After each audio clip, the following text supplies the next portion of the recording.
Chef Antwon here from Culinary Concepts AB. This holiday season, I'm going to be sharing 4 of my favorite non-traditional holiday recipes. Each class will walk you through new techniques, new flavors, and new spices. Aside from that, I'm going to share with you a bunch of interesting tips and facts to help you on your culinary journey. So let's get our aprons on and start cooking.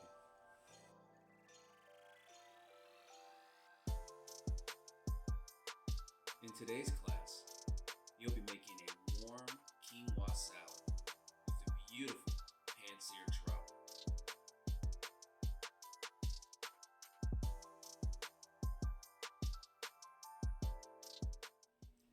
All right, before we get started, I want to go over some of the tools that you're going to need to execute today's dish.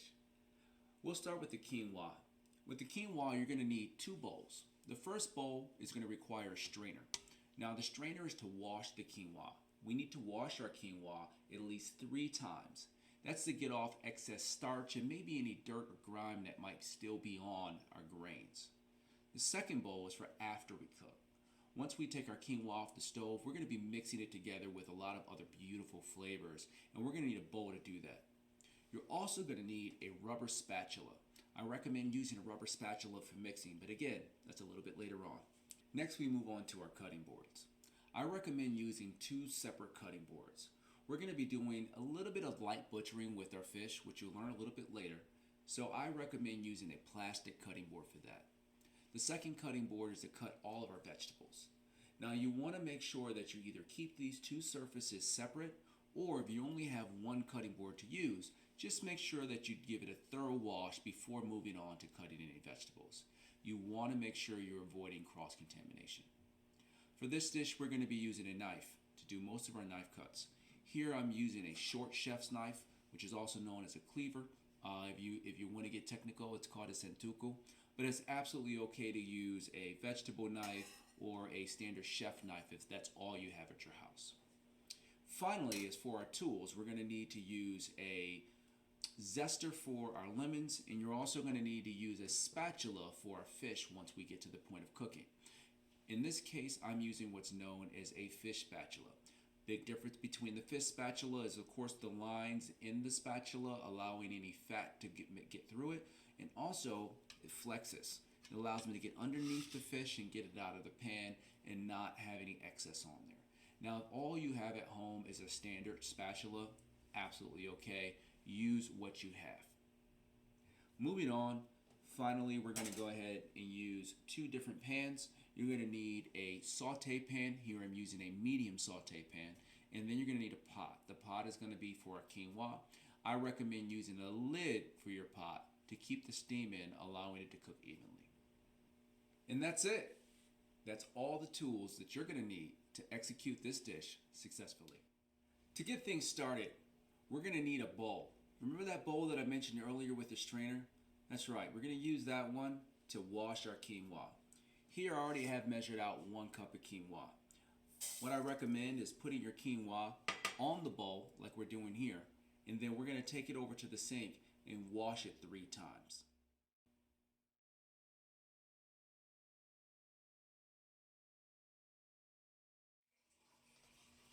Great. Now that we've washed our quinoa 3 times, it's time to cook it. Let's head over to the stove and get this quinoa in a pot.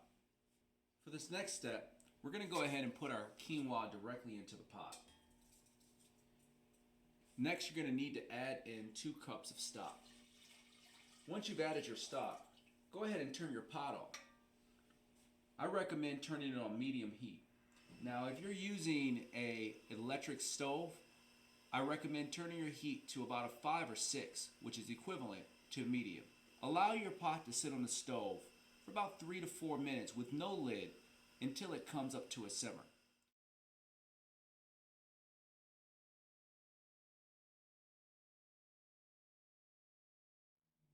Now, once your quinoa comes to a beautiful simmer like we have here, go ahead and put your lid on top. We're going to allow our quinoa to cook out for about 10 to 15 minutes. We'll come back over here to this in a little bit. Let's head over to our cutting board and start working on that beautiful fish. Now, before we dive into butchering this beautiful fish, Let's talk a little bit about quinoa. Let's talk a little bit about the power of this amazing grain. Or is it a grain? What is quinoa? Well, for starters, quinoa is a seed, but in most places it's recognized as a grain. Quinoa was discovered in Bolivia, Chile, and Peru well over 5,000 years ago. It comes from a plant called the goosefoot, which is closely related to spinach and beets. Now, the similarity between the beet roots and the spinach is primarily because you can eat both the leaves and the seeds. Now, aside from the amazing history and agricultural facts about this grain, it also adds a tremendous amount of value to your daily diet. This grain contributes things like magnesium, iron, fiber, and it's also a fantastic source of antioxidants. It's almost like this grain is a one-stop shop for everything your body needs. Wow, all that information made me really hungry. Let's head back over to the stove to see what stage our quinoa is at. Wow, look at that. Completely different than the way it looked a little while ago. I'm going to bring that a little bit closer so all of you can see it. Notice that you can see the individual grains in the quinoa. Notice that they've expanded. Once your quinoa has arrived at this stage, this is where we're going to use our rubber spatula. Go around your pan just to make sure that there's no stickage. Take your rubber spatula and just go back and forth over your quinoa grains. Now at this stage, you have two options. You can take your quinoa, put the lid back on, and allow it to steam for about 5 minutes. Or you can transfer your quinoa into the bowl we're going to be using later, cover that with plastic wrap, and allow it to steam within the bowl. Either way, your quinoa needs to rest for about 5 minutes. Great. Now that our quinoa has rested for about 5 minutes, I'm going to go ahead and take this quinoa and transfer it into a bowl. Use your rubber spatula to scrape the edges of the pan. Once you have all of your quinoa in the bowl, go ahead and spread it out evenly. And we're going to allow it to sit there slightly cool while we're working on another project. Springtime is one of my favorite times of year, particularly when it comes to trout. Here in Virginia, all of our trout, well not all, most of them are farm raised in what we call hatcheries. Hatcheries are located throughout the state of Virginia. What they do is they get the eggs of the trout, they raise them, and they release them into the water, into our streams, into our water sources, and populate the entire state of Virginia. Now don't get me wrong, there are some areas of Virginia where you can go and catch wild trout. But for the most part, most of the fish that's released, they are farm raised. Now aside from its amazing flavor, trout is also a great source of potassium, rich in vitamin B12, vitamin D, and it's a great source of protein. Let's go ahead and take a look at how we clean this fish up. Now most of the time when you get your fish, it's going to be like this. Pretty clean, not much to do on it. But you ever notice when you cook fish, something happens when you put it in a pan? You ever notice that when you put your fish skin down in the pan, the hot heat causes the fish to buckle and the skin kind of curves over, and when you go to take it out the pan, you have a soft spot down the middle of your fish. Crispy edges, but a soft spot down the middle. Now one way to mitigate that from happening is this little trick that I'm going to teach you here. What I want you to do is take a sharp knife. Make sure your fish is laying flat on a surface, cutting board would do. And what I want you to do is take your knife and just run it down the back of your fish. Just a little bit. And I want you to cut through that skin. Just a little bit. I'm going to do another line here. Up, down. Just want to break that skin. Here we go. And one more line here. And I'm going to bring that up for you all to see what it looks like. On here I have 3 little incisions that I made on my skin. Now it's very important, I'm going to pick this up for you to see it, that I didn't go that deep, right? I literally just cut through that skin. Why is that? Well, the skin is the reason why you can't cook the fish flat. By creating these little incisions along the skin of your fish, especially in the center, it allows you the opportunity to get a really nice press when you're cooking it and get a beautiful crispy skin all the way across. I'll teach you that technique here in a minute. Some indicators if your fish is actually fresh is one, take a look at it. When you touch your fish, does it respond? Does it bounce back? Two, if you have an extremely fresh fish, you'll notice a rainbow color down the back side of it. Fresh trout also has spots on the back of it, depending on what variety you have. Another indicator is the smell. When you smell your fish, it should not smell like fish. I repeat, it should not smell fishy at all. Actually, fresh fish almost has a briny smell to it. It should smell like salt water. Lastly, if you flip over your fish, you should notice a pink hue on your fish. If your fish is discolored around the edges, chances are it might have been frozen and defrosted a couple times. Now that I've butchered my fish, I've got it to where it needs to be, I'm going to go ahead and change the cutting board out, as we mentioned earlier, and we're going to move on to some beautiful knife cuts. Now before we cook our fish, we're going to go ahead and put together this quinoa salad. Let's head over to the station and figure out how to put together this amazing dish. Let's go ahead and get things started by cutting our onion. Again, you're only going to need half your onion. So I'll cut my onion in half. I'm going to be working directly into my bowl. You don't need a separate container. We'll be mixing this as we go along. So with this, we're going to do a medium dice.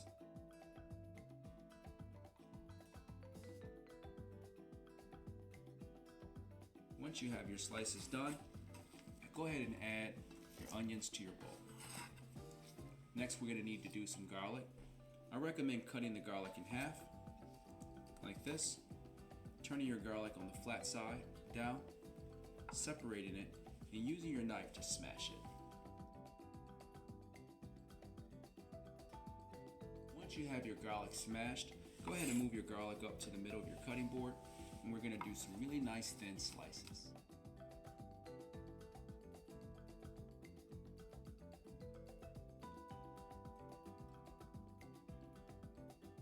Once you have your garlic sliced, go ahead and add your garlic to your bowl. Next, I'm going to bring over my herbs. I'm also going to bring over my peppers. Slicing down on my pepper, you're only going to need about a quarter of the peppers.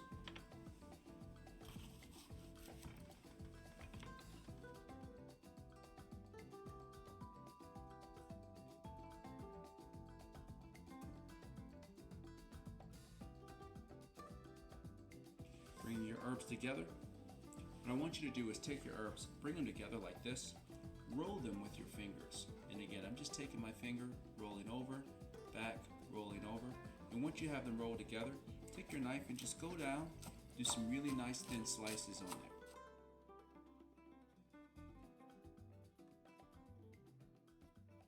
Once it's sliced, go ahead and add your herbs to your bowl. Finally, we're going to be adding in our lemon. Let's start out with a little bit of zest. I recommend a zester. Take your lemon over your bowl and rotate up. You want to try to get all of the zest off of your lemon. Now it's very important that as you're going through the process of zesting your lemon, that you're very conscious. Notice that you can still see the yellow part on my lemon. You don't want to go past that. You don't want to zest down to the white part. The white part is called the pith, and that actually makes a dish pretty bitter. And that tip is not just for lemons, it's for oranges, limes, any citrus that you're going to be using. Now that we have all of our citrus done, we're going to go ahead and cut our lemon in half. Now you're only going to need half of the lemon for this next step. Now I still recommend holding your hand over the bowl when you're squeezing your lemon in there, just in case if you get any seeds in there like I did right here in my hand.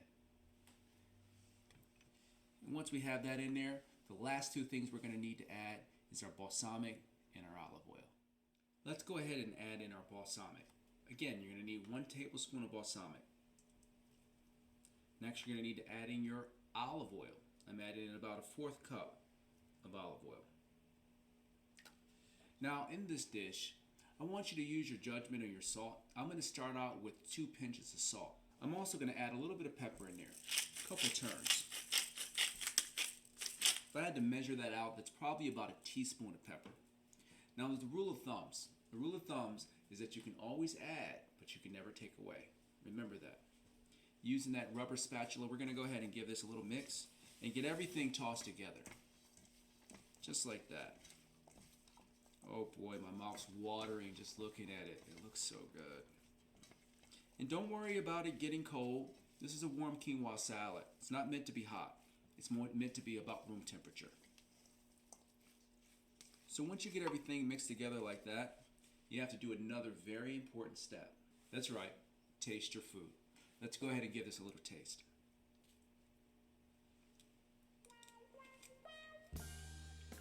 Oh yeah. Whenever it makes you sway, it's right. That's it. A lot of herbs, a lot of beautiful flavors. Those vegetables are coming through. And just the thought of knowing all of those nutritional benefits that I ratted off to you earlier makes me feel really good about sharing this recipe with you. Let's head over.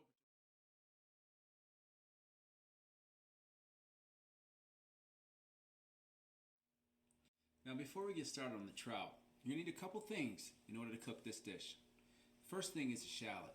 I recommend slicing your shallot, but you're going to do some really nice thin slices on it. Just set them on a side plate like I have here. Next you're going to need some garlic. Here I have 2 cloves of garlic.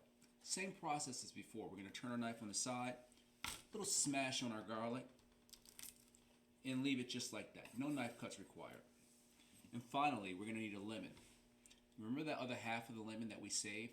That's right, we're going to be using that. Now, we're ready to cook. To get this dish going, the first thing you're going to need to do is add 2 tablespoons of olive oil to your pan. Now, for my friends at home that are working on an electric stove, medium heat would be about a 5 or 6 on your dial. So just go ahead and adjust your heat down to that stage. Now the next thing I want you to do is I'm going to pick my pan up so you can see it. Notice how the oil moves in my pan. Notice how fast it moves. That's a good indicator that my pan is hot. Now if my pan was moving slow, if the oil was moving slow like molasses, chances are my pan would not be hot enough. Let's go ahead and add our trout to the pan. Starting with the tail of the trout, picking it up, I'm going to lay the head of the trout down in the front of the pan and allow it to slowly fall to the back. Don't worry if a little bit of your trout goes up on the side of the pan. We'll get it down in the pan a little bit later. Now if you notice, we have this in there. It's not bubbling, going crazy. And that's because we've adjusted our heat down. It's very important that you are in control of the amount of heat on your fish. I also want to point out something else. Notice that my fish didn't buckle up on me. That's the trick that we learned earlier today. With the right amount of heat and the right technique, you can always have a beautiful crispy skin on your trout at home. While this is cooking, I'm going to go ahead and add some salt.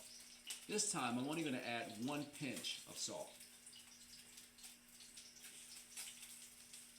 Always season up high, allowing the salt or pepper to fall evenly across the surface of your fish. Don't worry about it if it gets on the side a little bit. You want to make sure you're not seasoning too close. 1, so you don't get popped, and 2, and that way you can ensure that it's going to fall evenly across the surface. We're going to let our fish cook for about 3 minutes. Great, our fish has been cooking for about 3 minutes. One thing I want to point out, notice along the edges where it's turning white. That's because that's the thinnest part of the fish. It's going to cook there first. As this is continuing to cook, I'm going to go ahead and introduce the garlic and shallots that we cut up a little while ago into the pan. Make sure that when you're adding your garlic and your shallots, that you're evenly distributing them on both sides of your fish, giving them an opportunity to give it even flavor.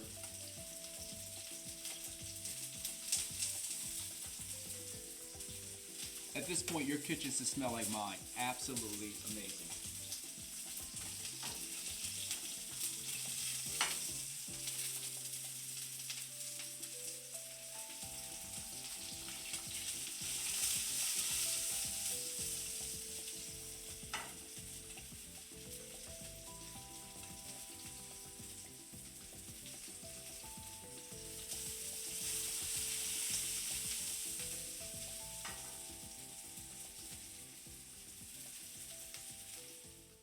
at this stage, your kitchen should smell absolutely delicious. Oh my gosh, my mouth is salivating. We have this beautiful quinoa salad, screaming with herbs, beautiful balsamic, nice, vibrant peppers, and a sweet, succulent red onion.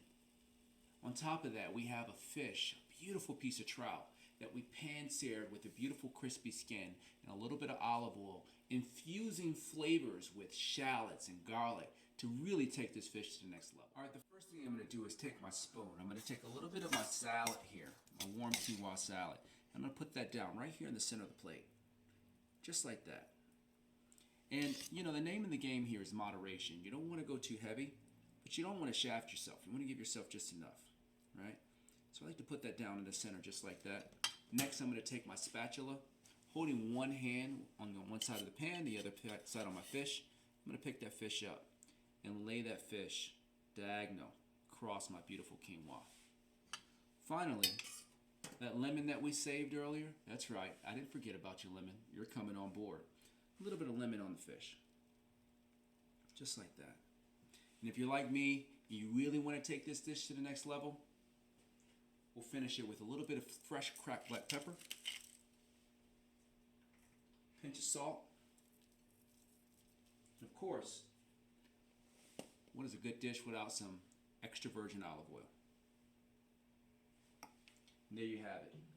Beautiful pan-seared trout, quinoa salad, perfect dish for that spring or summer night. I had a lot of fun cooking with you guys today, and I can't wait to see you in our next class. Until then, happy cooking.